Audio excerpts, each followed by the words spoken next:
অনেকদিন ধরেই ভাবতেছিলাম নিরামিষ খাবারগুলো কেমন হয়, তো যেভাবে সেই কাজ। আজকে যাচ্ছি পুরান ঢাকার তাঁতিবাজারে, উদ্দেশ্যে জগন্নাথ ভোজনালয়। ওখানকার নিরামিষ আইটেমগুলো নাকি খুব জনপ্রিয়। ফেসবুকেও দেখলাম অনেক রিভিউ, তো সেই অনুযায়ী চললাম মেট্রোতে।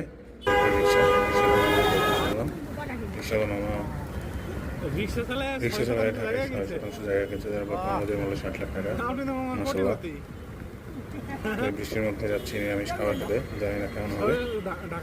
তো চলুন দেখা যাক। তাঁতিবাজার মোড়ে নেমেই জিজ্ঞাসা করে খোঁজ শুরু করলাম। হাঁটতে হাঁটতে একটু সামনে ভিতরে গিয়েই দেখতে পেলাম জগন্নাথ ভোজনালয়। খুবই ছোট্ট একটা গলির ভিতর দিয়ে, উপরে দোতলায় হোটেলটা। পরিবেশটা খুব আহামরি না, একদমই সাদামাটা পরিবেশ। খাবারগুলো এরকম প্লেটে করে বাটিতে করে সাজানো, যার যেটা লাগে আর সামনে থাকে সে সেটা নিয়ে খায়, যার যেটা পছন্দ সেটা নিয়ে খায়। তো অনেকগুলো নিরামিষ আইটেম দেখলাম।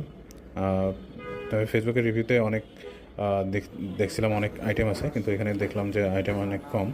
আর মিষ্টি আইটেমের মধ্যে একটা পায়েস ছিল শুধু, আর বাড়তি একটা পাকোড়া ছিল। আর এই তো 4-5টা আইটেম সর্বোচ্চ এরকম।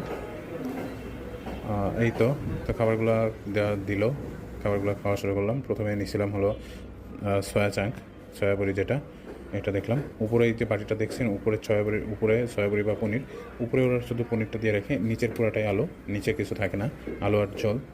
তো চা দিয়ে খাওয়া শুরু করলাম, এরপরে পনির নিলাম। আর একটা স্পেশাল আইটেম খাইছি যেটা আমার কাছে খুব ভালো লাগছে, সেটা হলো কাশ্মীরি পনির বলে ওরা, ধোকা পনির বা কাশ্মীরি পনির। এই আইটেমটা আমি প্রথম খাইলাম এবং পনিরটাও প্রথম খাওয়া হয়েছে।